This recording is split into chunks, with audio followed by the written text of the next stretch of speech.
Dicen que en el cerro gritador de los árboles sale líquido rojo si los cortas de noche. Yo no creía en esas bobadas, hasta que el eco respondió antes que mi motosierra se apagara, no como un reflejo del sonido en la piedra, no como una simple reverberación de mi máquina chillando entre los riscos, sino como una voz antigua y rota que contestaba desde el fondo de la quebrada, una voz grave, densa, casi húmeda, que parecía arrastrar consigo el peso de siglos enterrados bajo la tierra, bajo capas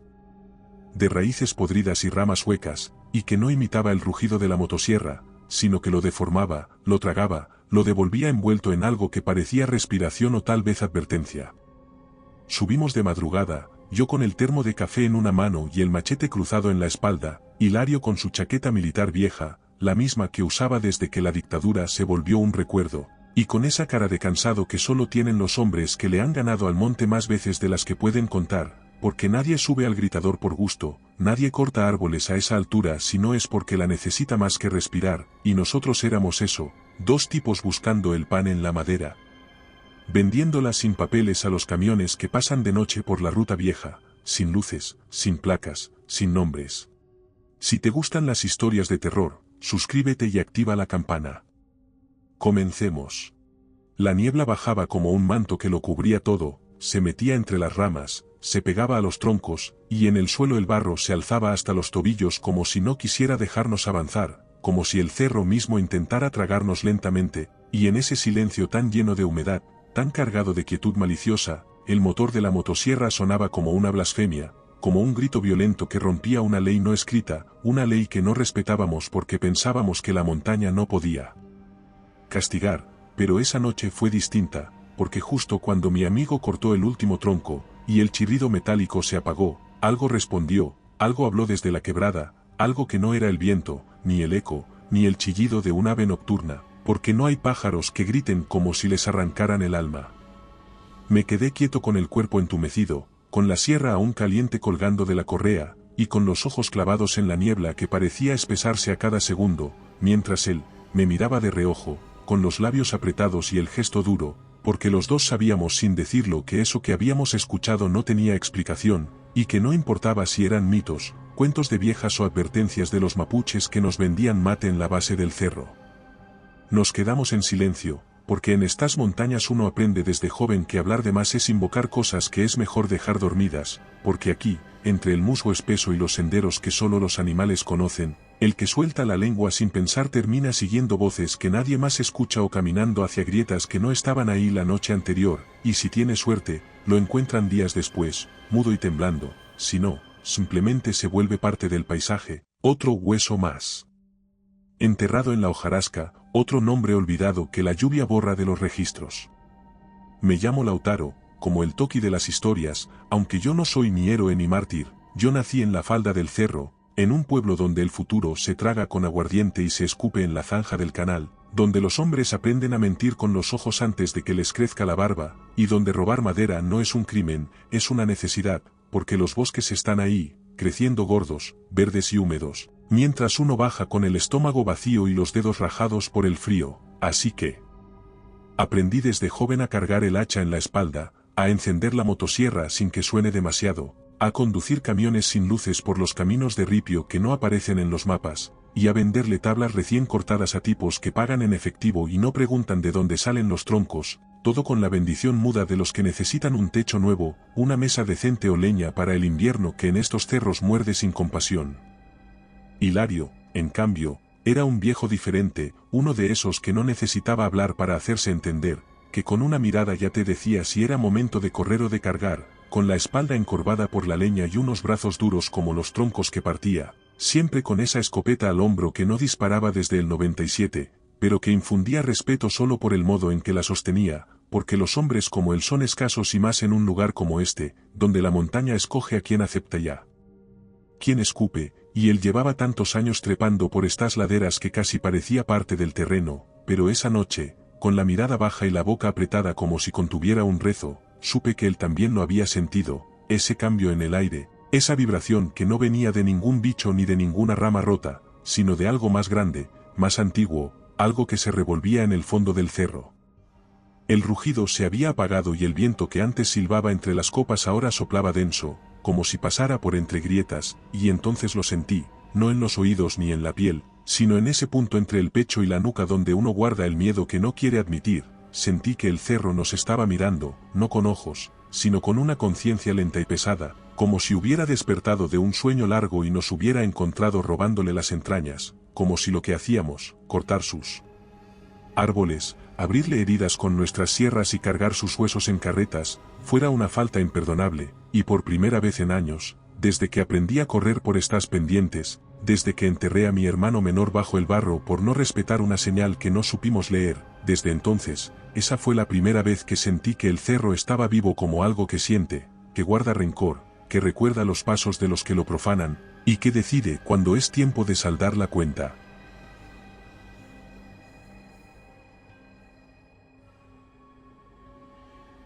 Descendimos por la ladera a paso lento, con el sudor pegándonos la ropa al cuerpo a pesar del frío, arrastrando el carro con los troncos recién cortados que se negaban a deslizarse por el barro espeso, como si la madera pesara más desde el instante en que aquel rugido se apagó, como si el bosque mismo hubiese decidido que esos cuerpos caídos ya no debían salir de allí, y mientras los bueyes resoplaban por el esfuerzo, y las ruedas chirriaban, comenzó a sentirse un crujido en las ramas, no muy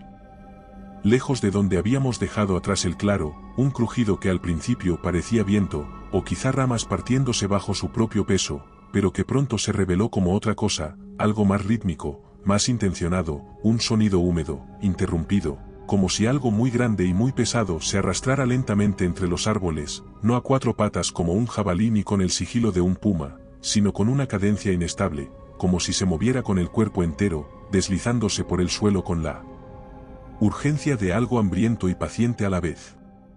Mi amigo soltó una maldición entre dientes, bajó el hombro y alzó su escopeta y sus ojos se clavaron en la espesura sin parpadear, porque aunque no veíamos nada, aunque la niebla se tragaba los contornos y los árboles parecían fundirse unos con otros, sabíamos que había algo allí, algo que nos observaba desde la sombra de los coihues más viejos, desde detrás de los arbustos, algo que no necesitaba vernos para seguirnos, porque nos olía, nos sentía, nos cazaba con una calma que dolía, y cada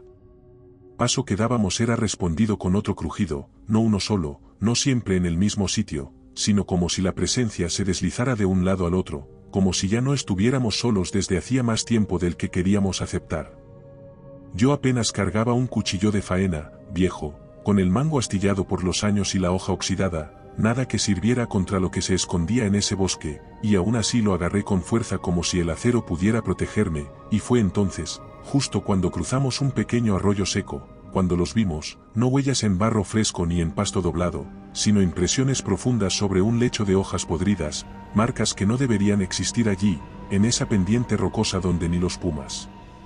bajan, marcas que mostraban dedos largos, curvados hacia adentro, como los de un simio grande, pero no eran dedos humanos ni de animal, eran alargados en exceso, con profundos surcos al final como si las uñas fueran garras, no rectas sino en forma de gancho, como si se usaran más para trepar que para correr, más para atrapar que para sostener, y estaban frescas, recién hechas, lo suficiente para que el borde aún se desmigajara cuando el viento las rozaba, lo suficiente para que Hilario bajara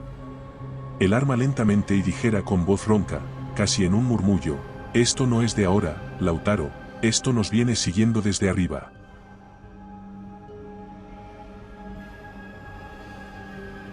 La carreta se volcó sin previo aviso, como si el cerro hubiera estado esperando el momento exacto para hacernos tropezar, rompiendo el equilibrio y lanzando la carga hacia un costado con un crujido seco que se confundió con el gemido del metal torcido y el quejido de los bueyes que retrocedieron con los ojos abiertos, como si también ellos supieran que algo no andaba bien, que no era el terreno que estuviera mal, sino que lo había provocado una voluntad más antigua que la misma montaña. Mi amigo soltó una maldición mientras se lanzaba contra la rueda hundida, intentando liberarla con palos y piedras que apenas hacían mella en ese barro espeso que se adhería a todo, y yo trataba de empujar los troncos para aligerar el peso, con las manos embarradas y los músculos tensos, mientras la niebla se cerraba alrededor nuestro como si respirara con nosotros, como si cada jadeo que soltábamos fuera devuelto por la bruma con un suspiro más denso, más cercano, más consciente, una niebla. Este relato es similar a los que hay en nuestro libro en Amazon. Si quieres más historias como esta, encuéntralo en la descripción. Que ya no era simple vapor, sino una presencia que se colaba entre los árboles, que acariciaba los bordes de los troncos y se filtraba por las costuras de la chaqueta, enfriando la piel hasta la médula y haciendo que el sudor se volviera escarcha. El sonido estaba cada vez más cerca, y supimos sin que ninguno lo dijera que la carga ahora no era lo importante. Corrimos sin mirar atrás, como si nuestros cuerpos supieran que cualquier segundo de duda sería una sentencia, como si el instinto nos arrastrara a cuesta abajo con una urgencia ciega, tropezando con raíces ocultas bajo la maleza húmeda, resbalando en la tierra mojada, y cada paso era un derrape, porque el silencio que había antes, ese que pesaba como un presentimiento, había sido reemplazado por un estallido constante de crujidos, de ramas partiéndose, de hojas sacudidas por algo que no era él. Viento, como si la selva misma cediera a su paso, no con violencia, sino con un avance continuo, aplastante, paciente. Hilario iba unos pasos delante de mí, lanzando gruñidos, con la escopeta aún colgada, con la vista fija en el barro y en las piedras que parecían multiplicarse para entorpecernos, y de pronto soltó un alarido seco, corto, lo vi girar sobre sí mismo, perder el equilibrio y estrellarse contra el suelo como un saco de patatas, y luego el crujido sordo de su cráneo contra una roca, un chorro rojo espeso escapando de su frente y manchando la tierra, y me detuve de golpe, porque por mucho que el miedo me empujara a seguir, que me dijera que lo abandonara, que salvara mi pellejo, no podía dejar al viejo ahí, no podía permitir que el bosque lo tragara.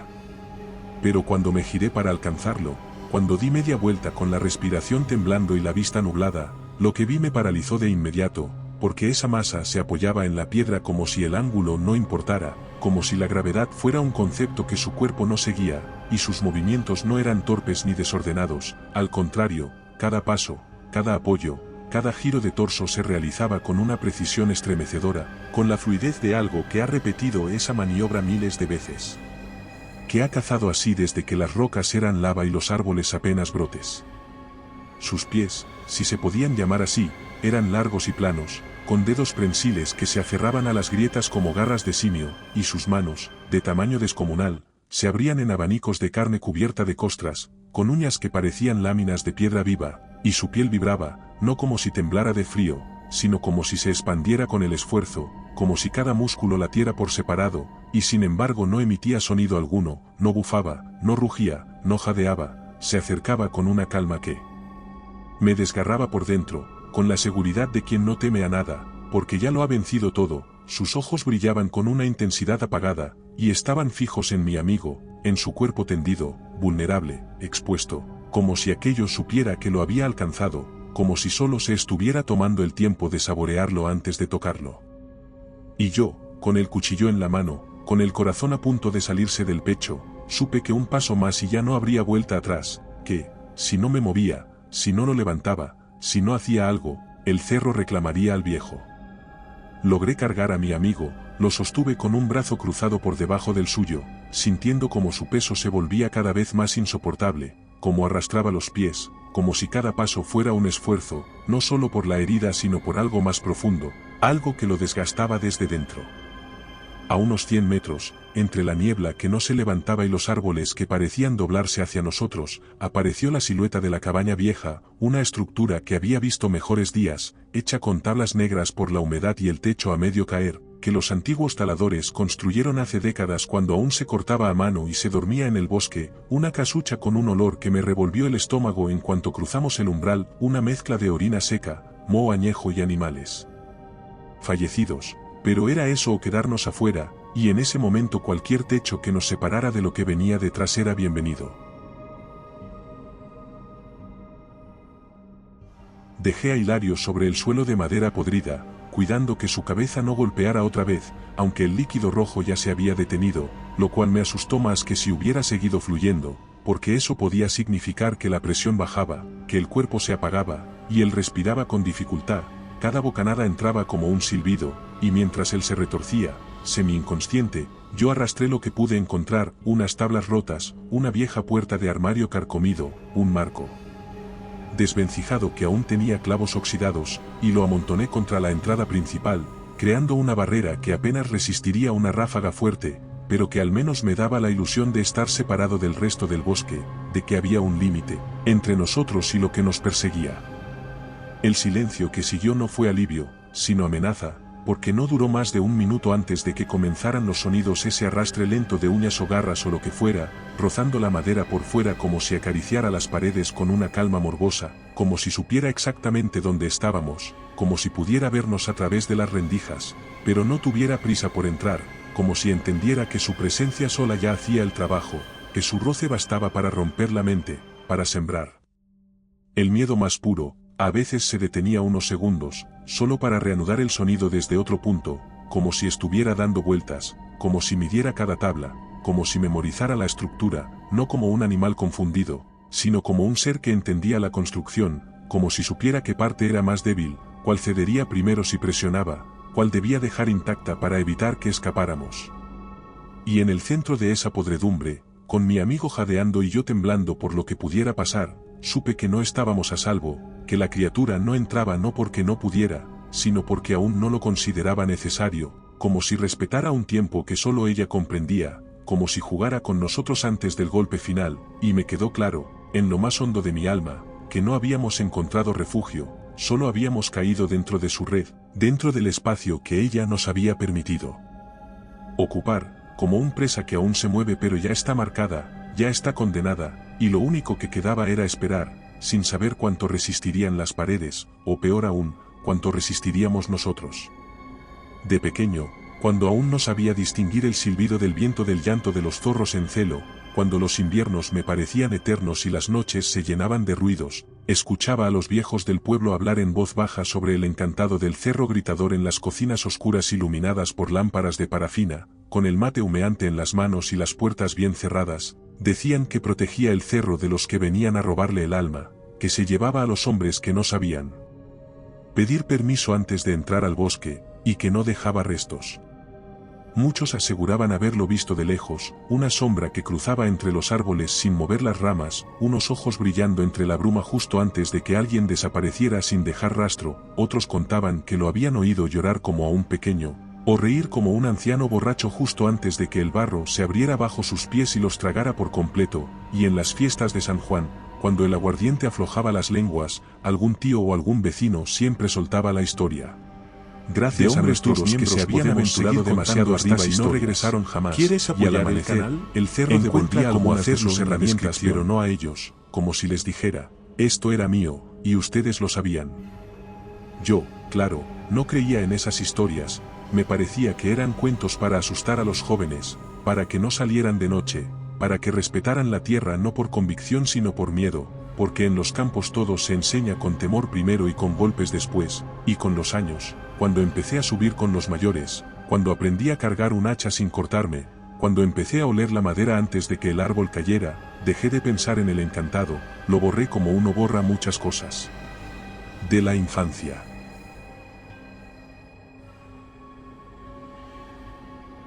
Pero esa noche, mientras mi amigo yacía con el rostro pálido, mientras la niebla se colaba por cada rendija de la cabaña y el frío se mezclaba con el olor a madera, mientras ese ser allá afuera raspaba las paredes con una lentitud calculadora, mientras escuchaba su respiración pesada, irregular, comprendí que quizás los viejos no estaban tan equivocados, que tal vez el encantado no era un mito, ni un espíritu en el sentido en que lo pensábamos, etéreo y flotante, sino algo mucho peor, algo real.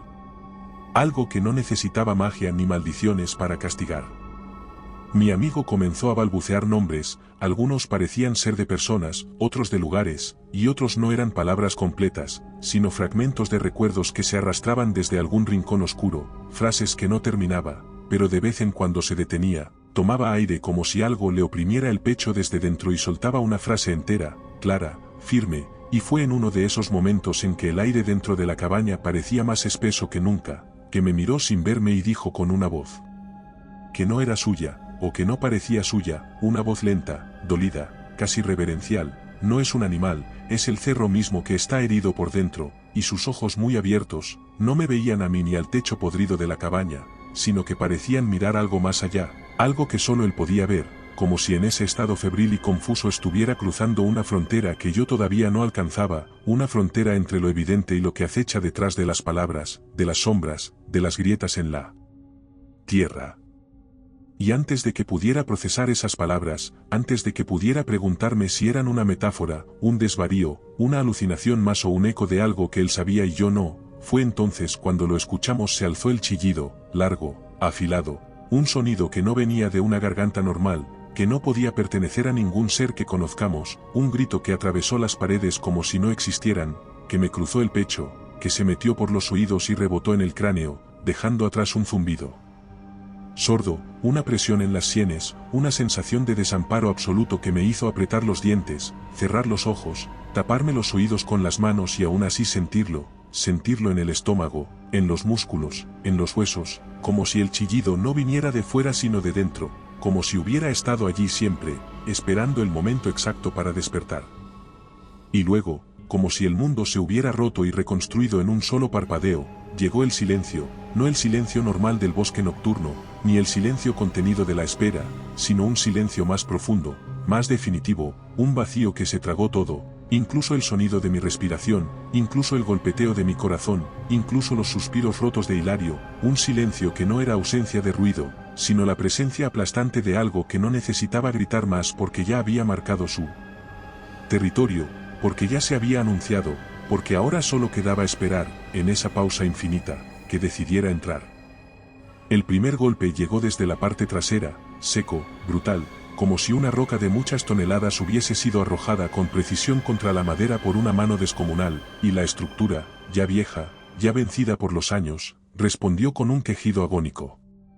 Me paralicé al instante, con las manos aún sujetando el cuchillo, con la espalda pegada al muro y los ojos clavados en la entrada que había sellado con tablas que ahora temblaban como hojas secas en una tormenta, y pensé por un momento que ese golpe sería el primero y el último, que lo siguiente sería ver cómo la pared se abría y la criatura irrumpiría dentro con sus extremidades deformes, con su torso descomunal, pero no fue así, porque después del primer impacto no vino el asalto, sino otro golpe, diferente, más suave, desde el lateral derecho, como si esa cosa caminara en círculos, arrastrando su peso con lentitud, deteniéndose en cada esquina, como si estudiara la cabaña con una paciencia que dolía más que cualquier violencia, porque sabíamos, lo sentíamos en cada segundo de espera, que no necesitaba esfuerzo para entrar, que su fuerza bastaba para reducir aquel refugio a astillas, pero no quería hacerlo, no todavía. El tercer golpe llegó desde el frente, y fue más leve, más meticuloso, como un tamborileo de uñas, y supe entonces, que nos estaba probando, que estaba escuchando cada respiración, cada jadeo contenido, cada crujido, que entendía el miedo, que lo reconocía, que se alimentaba de él no como una bestia salvaje, sino como algo más perverso, algo que disfrutaba el proceso de destruirnos por dentro. Los golpes cesaron durante unos minutos, pero no el silencio, porque ahora el silencio era parte del castigo, un silencio espeso, aplastante, sin insectos ni viento, como si incluso la selva se encogiera ante esa presencia, y yo imaginaba a la criatura allí, de pie, agazapada, apoyando sus garras en la madera sin hacer fuerza, simplemente respirando contra las tablas con un aliento que pasaba entre las rendijas como vapor de pantano, como un suspiro lleno de barro y podredumbre, esperando,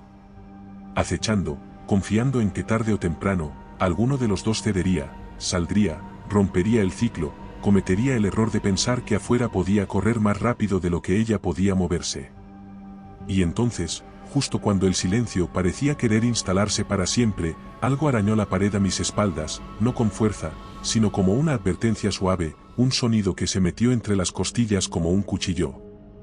Encontré una grieta en el muro lateral, delgada entre dos tablas resquebrajadas por la humedad y los años, una abertura apenas perceptible a simple vista, pero que dejaba pasar un hilo de aire más frío que el resto, y no lo pensé dos veces, así que me agaché con lentitud, con cuidado de no hacer ruido, de que no crujiera el suelo bajo mis botas, y giré la cabeza con un movimiento lento, medido, y al asomarme, con el corazón martillando con fuerza dentro del pecho y el sudor bajándome por la espalda, lo vi. Estaba ahí, más cerca de lo que jamás habría imaginado, más cerca que cualquier otra vez, ya no envuelto por la niebla entre los árboles, ya no oculto detrás de los troncos o desplazándose entre la maleza con esa lentitud amenazante, sino justo frente a la pared de la cabaña, apenas a unos pasos del lugar donde yo me escondía, de pie, o mejor dicho, encorvado como si sus huesos se hubieran adaptado a la forma del terreno, como si no necesitara mantenerse erguido porque su forma no requería simetría ni equilibrio, con los brazos largos colgando hasta rozar el suelo, y la cabeza ladeada hacia un lado como si estuviera escuchando no el exterior, sino lo que ocurría dentro, como si fuera capaz de oír nuestros pensamientos.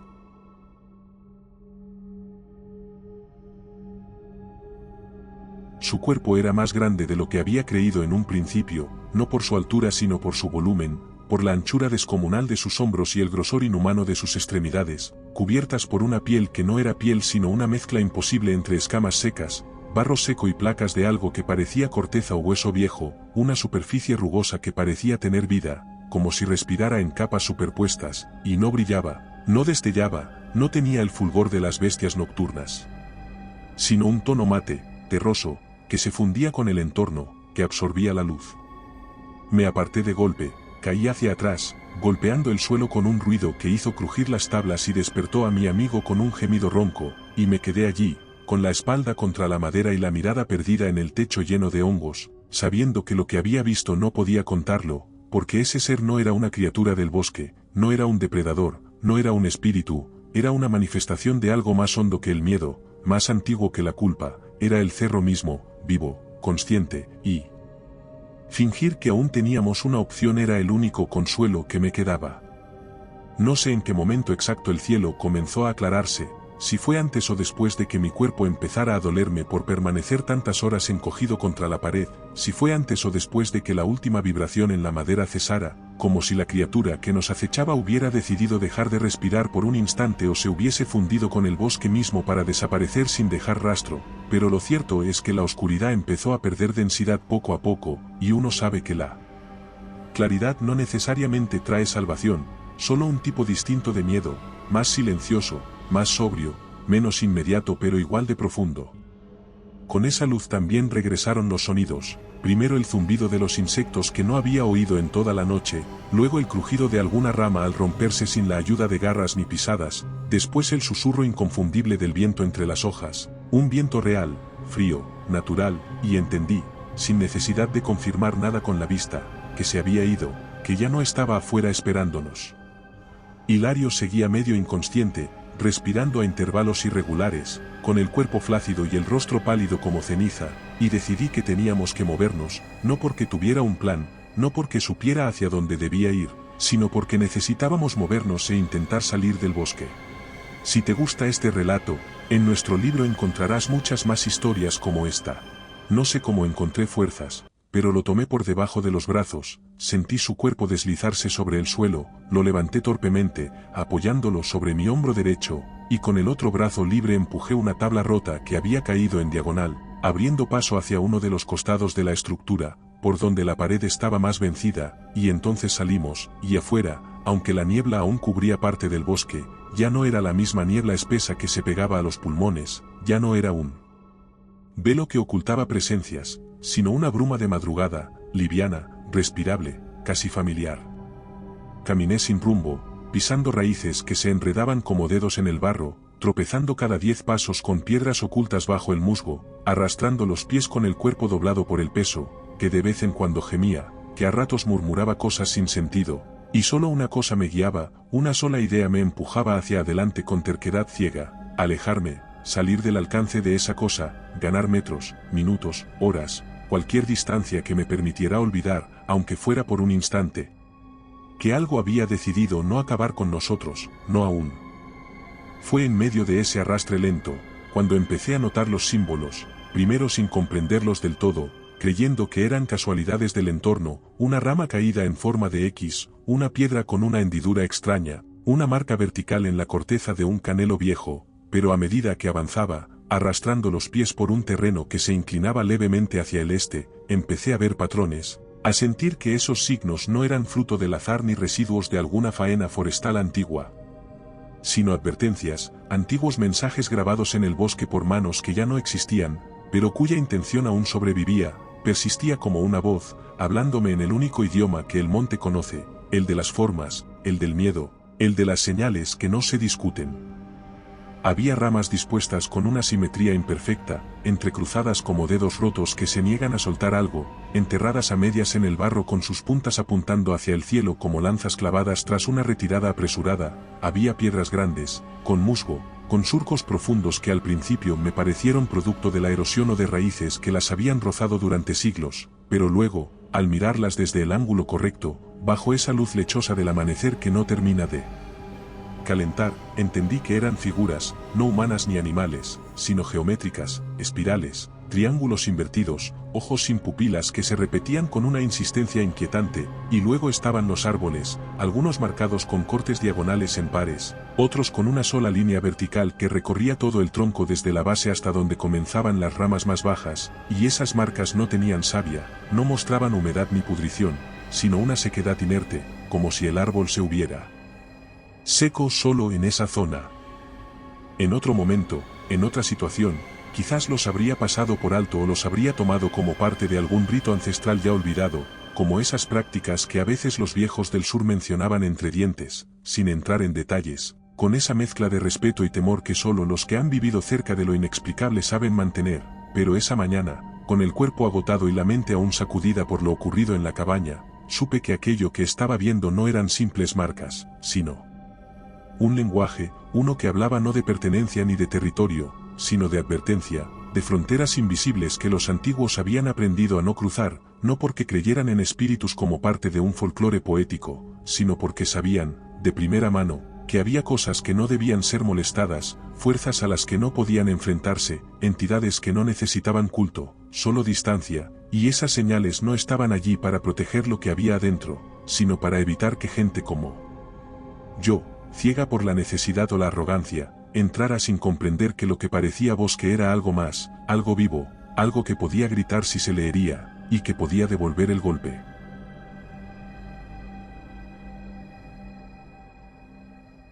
La gruta estaba oculta tras una caída de lodo, no era visible desde el sendero que seguíamos, solo parecía una leve depresión en la pendiente, un desnivel cubierto de barro resbaladizo, y algo en mí, quizá la desesperación, quizá el instinto, me hizo mirar hacia esa dirección como si algo me atrajera. La niebla había vuelto y era tan densa que apenas se veía, los árboles parecían figuras que nos seguían, y aunque no lo oía, aunque no sentía el crujido de ramas ni el jadeo de bestias al acecho, yo sabía que algo nos seguía, que algo había retomado el paso desde que dejamos atrás las señales talladas en la corteza, que la distancia ganada era solo una ilusión, que el cerro, o lo que fuera que habitara en él, había abierto los ojos de nuevo y caminaba detrás de nosotros sin mover los pies, sin romper hojas ni levantar viento, solo respirando con nosotros, con la respiración del bosque. Me acerqué a esa abertura, empujando el lodo húmedo con las manos, apartando raíces que crujían con un sonido casi animal, como si protestaran al ser desplazadas, y al fin abrí el paso a una cámara oscura, baja, estrecha al principio, y aunque todo en mí decía que no debía entrar, que ningún sitio tan oculto podía ser seguro, me deslicé por esa boca de tierra, arrastrando a Hilario detrás. Encendí el mechero con dedos temblorosos, y la llama temblorosa iluminó el interior revelando un espacio irregular, cubierto de musgo en los bordes y humedad en las paredes, con estalactitas finas como colmillos goteando desde el techo bajo, y entonces los vi, no poco a poco, sino todos juntos, de golpe, huesos, decenas de huesos amontonados en las esquinas, algunos aún articulados, otros sueltos como si hubieran sido revueltos por animales, tibias y costillas y mandíbulas abiertas en un gesto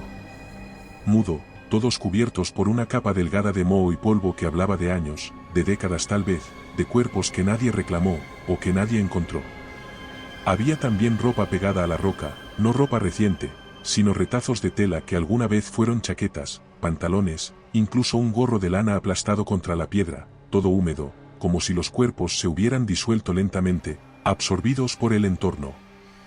Y nos quedamos allí, porque allá afuera estaba el bosque, y el bosque ya no era solo árboles y viento, sino un cuerpo que nos buscaba, que nos había marcado, que podía olernos desde lejos y seguirnos, aunque no dejáramos huellas. Me senté en el rincón más profundo con Hilario entre mis brazos, rodeado de huesos, y recé, no a Dios, no a nada, solo recé para que, cuando llegara el momento, al menos fuera rápido.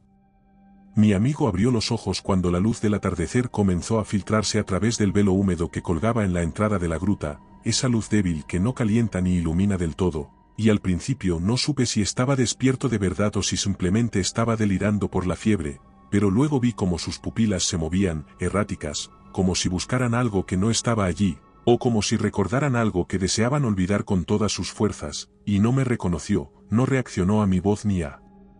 la mano que le puse sobre el hombro para calmarlo, apenas respiraba con dificultad, con ese ritmo irregular de los que han visto más de lo que pueden soportar. Durante largos minutos no hizo nada más que mirar fijo hacia la boca de la gruta, con la mirada vacía de alguien que ya no espera respuestas ni teme a lo que viene, solo permanece allí, y sus labios agrietados se movían como si intentara decir algo, pero no tuvieran la fuerza, así que me incliné, me acerqué tanto que sentí su aliento tibio y ácido, cargado de restos de fiebre, miedo y resignación, y entonces, por fin, con una voz que parecía arrastrarse desde lo más hondo del pecho, dijo: «No le mires los ojos». La frase salió tan baja que pensé haberla imaginado, pero la repitió, un poco más alto, aunque con el mismo tono hueco, como quien ha comprendido algo demasiado tarde, y la repitió otra vez, y otra más, sin cambiar la entonación, sin añadir nada, como si su universo entero se hubiera reducido a esa única instrucción. No me atrevía a interrumpirlo, por miedo, por esa clase de temor antiguo que se instala en los huesos cuando uno siente que algo sagrado, o maldito, está ocurriendo, porque cada vez que él abría la boca y repetía la frase, el ambiente dentro de la gruta parecía cambiar, la humedad se espesaba, el aire se volvía más frío, los ecos se distorsionaban como si no quisieran devolver nuestras voces con precisión, como si lo que habitaba en ese hueco subterráneo escuchara también, atento, esperando,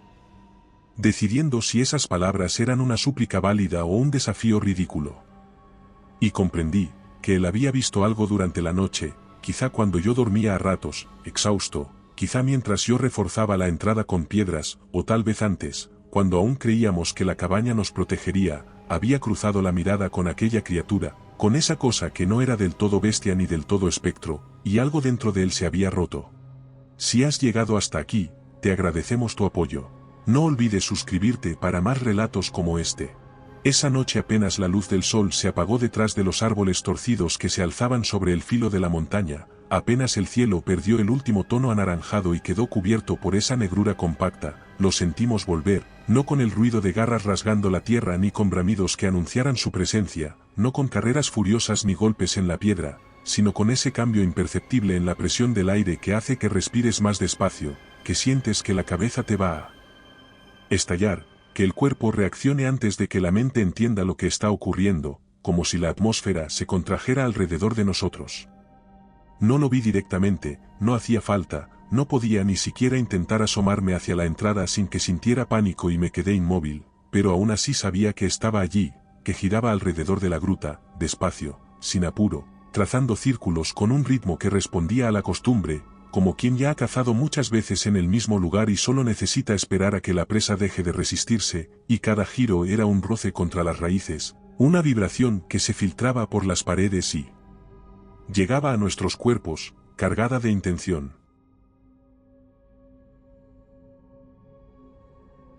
Yo no era el objetivo, lo entendí por la forma en que mi amigo se puso tenso de golpe, por cómo su respiración cambió, se hizo más superficial, por cómo sus pupilas se clavaron en el techo de la gruta con intensidad como si esperara ver la piedra desmoronarse, como si supiera que la cosa no entraría por la entrada, sino que bajaría desde arriba, desde las mismas entrañas de la montaña, como si el techo fuera solo una costra frágil que esa criatura podía romper con un dedo. Y ahí entendí algo más profundo, algo que me dolió, algo que no tenía que ver con la lógica ni con la justicia, algo ancestral y brutal, a mí me había dejado vivir, por ahora, porque no había sido yo quien cruzó ese umbral primero, no fui yo quien lo miró directamente, no fui yo quien recibió la marca, y esa marca, fuera lo que fuera, lo había señalado como suyo, como parte del ciclo que se repite en esa montaña cada vez que alguien rompe el equilibrio, cada vez que una sierra corta donde no debe y la vida se vuelve parte del tributo. Yo era solo un testigo, y eso fue lo más insoportable, no poder hacer nada, no tener un arma que sirviera, una palabra que lo ahuyentara, un gesto que alterara el desenlace, solo quedarme allí, inmóvil, mirando a mi amigo. En un impulso desesperado, salí corriendo hacia la niebla como un animal herido que huye sin dirección, con la linterna encendida temblando entre mis dedos y el aire entrando a bocanadas, gritando con toda la fuerza que me quedaba, soltando insultos, amenazas, palabras vacías envueltas en rabia y desesperación, creyendo, con la fe ciega de quien ya no tiene nada que perder, que si lograba atraerlo hacia mí, si lograba que me viera, que me escuchara, que me siguiera, tal vez podría alejarlo de Hilario. Pero el bosque no respondió, la niebla se tragó mis gritos como si no sirvieran allí, como si todo lo que salía de mi boca se diluyera en la humedad, y seguí corriendo, ciego, con la linterna lanzando haces de luz temblorosa sobre árboles retorcidos y piedras cubiertas de musgo, las sombras que parecían avanzar conmigo, contornos que se deshacían en cuanto los miraba de frente, y fue entonces, sin aviso, sin crujido previo, sin grieta visible, que el suelo cedió bajo mis pies como si la tierra hubiese abierto una boca inmensa, húmeda, llena de barro y raíces, como si el cerro mismo decidiera tragarme por atreverme a desafiar su voluntad.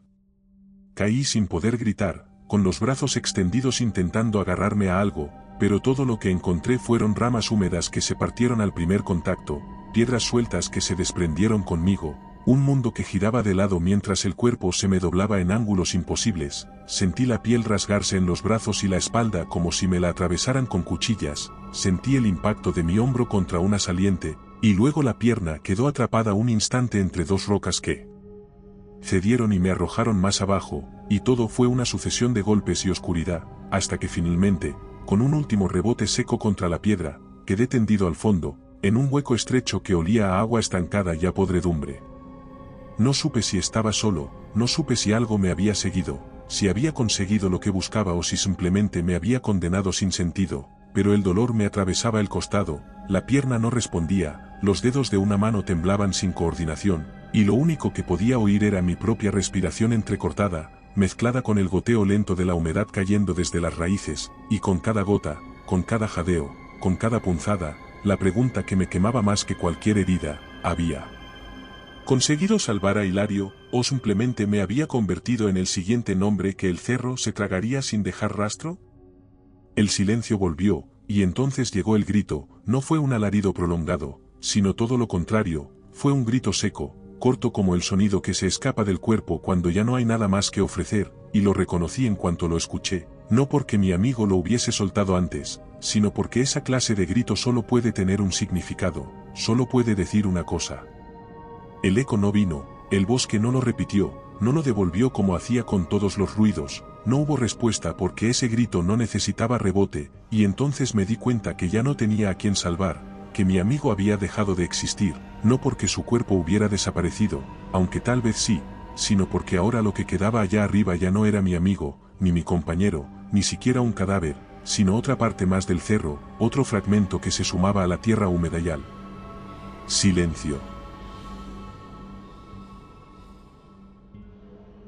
Salí como pude, por una mezcla de inercia, rabia contenida y ese instinto básico que empuja al cuerpo a seguir moviéndose incluso cuando todo lo demás, la mente, el alma, la razón, ya ha dejado de funcionar, arrastrándome por el borde de la grieta con los dedos rotos, clavando las uñas contra la roca húmeda como si eso pudiera compensar la falta de equilibrio, y con la pierna colgando, me arrastré hacia la superficie con el pecho raspado, los ojos llenos de tierra y la boca tan seca que cada respiración sonaba como un crujido. El amanecer llegó sin estridencias, sin pájaros ni bruma, sin ese velo de niebla que durante tantos días lo había cubierto todo, solo luz limpia, azulada, como si la montaña hubiera decidido mostrar su rostro por primera vez, como si el espectáculo macabro ya hubiera concluido, como si el cerro, tras alimentarse, hubiera cerrado las heridas y alisado la piel, ocultando cada cicatriz bajo capas de vegetación y barro nuevo. Los árboles estaban quietos, demasiado quietos, no se mecían con el viento ni crujían con la primera luz, solo permanecían ahí, como testigos satisfechos, y el cerro, el mismo que días antes parecía una bestia dormida que respiraba bajo cada piedra, ahora parecía inofensivo, viejo, inerte, sin señales de furia ni de hambre, como si todo hubiese sido un mal sueño, como si nada hubiera pasado, como si los gritos, las marcas, los símbolos y los huesos fueran invenciones de una mente rota, y por un Si te está gustando este relato, suscríbete. Y recuerda que comentando nos ayudas a llegar a más gente, siempre os leemos a todos. Si no sabes qué comentar, siempre puedes poner misterioso en los comentarios. Instante, solo por un instante, dudé de mí mismo, dudé de todo lo que había vivido, de todo lo que había sentido y visto, pero entonces el dolor volvió a recordármelo, el dolor físico, punzante, insoportable, el que no se puede inventar ni suprimir, el que arrastra la verdad como una cadena detrás del cuerpo, y seguí caminando, o arrastrándome, o rodando, no lo sé, hasta que al fin encontré el sendero, ese viejo camino de contrabandistas que serpenteaba por las faldas del cerro y que nunca había parecido tan largo ni tan ajeno. Regresé días después con los carabineros, con un vendaje en la pierna, con la mirada de quien ya ha cruzado el umbral y no espera que le crean sino que al menos lo escuchen, y subimos con 4 hombres armados, con perros entrenados, con mapas detallados y radios en frecuencia abierta, pero no hallamos nada, ni la cabaña, ni la gruta, ni los restos de Hilario, ni los huesos, ni las marcas en los árboles, ni siquiera el barro hundido donde el carro con los troncos se había volcado, todo era solo bosque y tierra revuelta, vegetación reciente, raíces intactas, como si alguien o algo hubiera reescrito el paisaje, como si el cerro se hubiera molestado en cubrir cada huella, en borrar cada signo, y no quisiera dejar constancia de lo ocurrido. Me preguntaron por qué estaba tan seguro de lo que contaba, porque lo creía real, y no aceptaba la posibilidad de un delirio inducido por la fiebre, por la soledad o por alguna alucinación causada por la herida y el agotamiento, y yo no discutí, no traté de convencerlos, no pedí que me creyeran, pero yo sé lo que ocurrió, porque lo siento en los huesos cada vez que me vuelvo a mirar hacia el cerro, cada vez que escucho el viento detenerse de golpe, cada vez que el monte calla de forma demasiado perfecta, que del cerro sale líquido rojo, y entonces se cobra lo suyo. Tal vez esta historia haya terminado, pero muchas más te esperan. Aquí tienes otra que no deberías oír a solas. Si prefieres relatos más breves, visita nuestro canal de relatos cortos. Y si quieres llevar el terror contigo, nuestro libro en Amazon tiene historias exclusivas. Buenas noches, desde Terreno Misterioso.